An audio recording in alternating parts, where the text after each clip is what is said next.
The next session is called Against All Odds. And for this session, I'd like to invite three people on stage. Can I please ask Ruchira Gupta, Muruganandam Arunachalam, and Irfan Alam to please join me on stage? Just as they are coming in, I'll give you a quick background of each of them. Ruchira is basically heading an organization called Apne Aap Women's Worldwide. She is the president, and it fights child sex trafficking. Muruganandam Arunachalam is a social entrepreneur from Coimbatore, and he has invented the world's first low-cost machine to manufacture sanitary napkins. And Irfan Alam is the founder and chairman of Samna Foundation, an Indian company which organizes rickshaw pulling and manufacture sector apart from being a leading primary and emergency healthcare service provider. What we'll do in this session, ladies and gentlemen, is we'll have each of them presenting for about 8 minutes on their stories. At the end of it, we'll have a bit of a chat and a bit of a Q&A with them. Ruchira. Namaste, good afternoon. For me, this has been a tremendous learning opportunity, listening to people who I imagined were bankers behind a computer with so much idealism and so much thinking about the future. So I'm thrilled to be here to share my own life journey with you. About 20 years ago, I was a journalist, and I was walking the hills of Nepal researching another story about how villagers manage their natural resources, when I came across rows of villages. And I found in those rows of villages that there were no girls between the ages of 15 and 45. And I was really shocked, because as a journalist, I had seen so many different things, and I had seen war, famine, hunger, ethnic conflict, but I'd never seen cleansing of villages with no girls. So I began to ask the men in the villages, some were playing carom, some were drinking tea, that where were these girls? Some were hostile, some turned away, some answered my question. And they said, don't you know, they all are in Bombay. Now these villages were very remote, 2 hours away from the highway in western Nepal. Bombay was 1,400 kilometers away. So I could not understand how these girls could have reached Bombay. And as a good journalist, I began to explore, and the answer changed my life, because I found that there was a whole flesh trade which existed. It was like modern day slavery, and it existed in my lifetime, in my country, in my generation. I found that there was the local village procurer, who was a father, an uncle, a neighbor, a brother, who would go to parents, poor starving farmers, offer them $50, $100, sometimes $150 for their daughters, and say we can get her a job in the big city, find a boy to marry her, sometimes even say that they would put her into prostitution and at least she would be saved from starving, and the farmers would let their daughters go. These procurers would then cluster together 3 or 4 girls in the big cities of Kathmandu and Biratnagar and hand them over to another set of agents. These agents would take the girls to the borders of India and Nepal. And there were the corrupt border guards. Wink, wink, nod, nod, and the girls were taken across the border. On the other side were the shabby lodges, plastic sheets, bamboo sheets, and here the girls were locked up for 2 or 3 days, starved, beaten, drugged, till their spirits were completely subjugated. And then they were handed over to another set of transporters who would put them on buses, trucks, trains, and take them to the brothels of Bombay, Calcutta, Delhi. And then there were pimps there who would negotiate the prices of these girls depending on their beauty and age. And what do I mean by beauty? Fair-skinned, of course, voluptuous, docile, smiling, and age, the younger the better. The average age of a girl being taken into prostitution was between the ages of 9 and 13. And the youngest I have met is a 7-year-old, pre-menstruation. Sometimes ice was used to break them in. And these pimps would then hand over these girls to the brothel managers, who would simply lock up these girls in small rooms for the next 5 years. These rooms had iron bars on the window.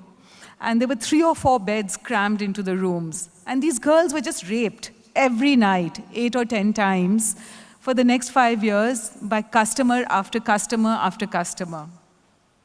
Sometimes he would pay 500 rupees if they were new and young, and after a few years, he would pay even 100 rupees to rape her. She had no recourse. I've met girls inside those rooms who were like 1.5 kilometers away from Chowpatty but had never seen the sea. Some had never even seen the street that they were being sold on. These customers were between the ages of 50, 55, some were disease-ridden, some were fat, some were smelly. The girls could not say no. They were just kept there. The brothel managers, in turn, would hand over the money to the landlords and the brothel owners. And behind the landlords and the brothel owners were the financiers and the organized criminal networks. And as I said earlier, as a journalist, I'd seen war and I'd seen famine, hunger, I'd even covered ethnic conflict. But I had never seen this kind of deliberate exploitation of one human being by another. I was angry, I was outraged, I was also hurt as a woman to see that this was happening under our very noses. The Ambanis lived, 1 kilometer away. The richest people in Bombay, and so many people have talked about living in South Bombay. Kamtipura, the red light area that was also known as Falkland Street, was just there between Bombay Central and Grant Road. And there were girls just lined up, dense, body to body being sold, and nobody had noticed it. Because this whole issue was so normalized. We had begun to think prostitution was inevitable. Seeing this kind of rape, this kind of commercialization of rape, I was so angry I decided to tell the story. And I ended up making a documentary which took me 18 months to make because I had to film in places where I was not allowed to film. I did not want to take the help of any kind of power structure to make the film. I had to build the trust of women. I tried to go into villages in Nepal. There were politicians and police officers there who tried to stop us from filming, going in there. We tried to hire a helicopter to fly into that village. The helicopter was refused permission minutes before we had to fly off into the village. In Bombay, the police would heckle us, let alone the traffickers. When we were filming, stones were thrown out on our car. Inside the brothel, a man pulled out a knife on me. But what I had done was, in these 18 months, made friends with the women. I began to listen to their stories, and all of you have been talking about the power of stories, and it's really, really true. Because once I began to listen to the women and hear their stories, their dreams, their aspirations, they were no longer the cardboard creatures who stood outside. They were flesh and blood people, and I had made eye contact with them. And these women said they would tell their stories in spite of all the risk, in spite of people pulling out knives on us, because they said whatever has happened to us has happened, but we want a different future for our daughters. And in the course of that time, they told me they had 4 dreams. And those dreams are very similar to yours and mine, because they said they wanted a school for their daughters. That was the first dream. The second dream they told me was that they wanted a job in an office. And I said, what do you mean by a job in an office? And they said, where nobody will beat us, where we work 9 to 5, where nobody shouts at us, there's old age pension. The third dream was that they wanted a room of their own, just like Virginia Woolf. And where they could just sleep, no customer would walk in, they could sleep as long as they wanted, or as little as they wanted, where their children could play safely on the floor. And the fourth thing they said, they wanted justice.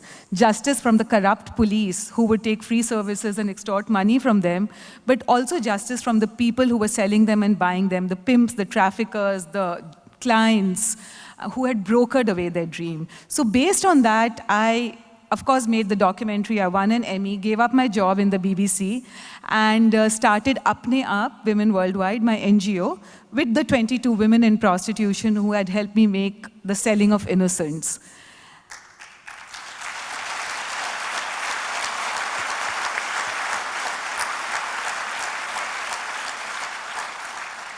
And today, those dreams that the women dreamt about have succeeded. Many of those women are no more. Some have died of AIDS-related complications. One committed suicide. But the children are alive. The daughter of one is in Bard College in New York. Another 5 are in a college in Patna. A third woman, just a few days ago, won 25 lakhs in Kaun Banega Crorepati, and she played with Amitabh Bachchan. And we are reaching out to 21,000 women who are turning their lives around, their daughters' lives around, proving that prostitution is not inevitable, the sexual exploitation and commodification of women and girls is not inevitable. Things can change. All we have to do is take a stand. And their dreams are my dreams now, and today I know all of you are so innovative and so idealistic, and I invite you also to share the dream, because those are the last girls. When we turn around the future of the last girls, we will also set ourselves free, because nobody is free till all of us are free.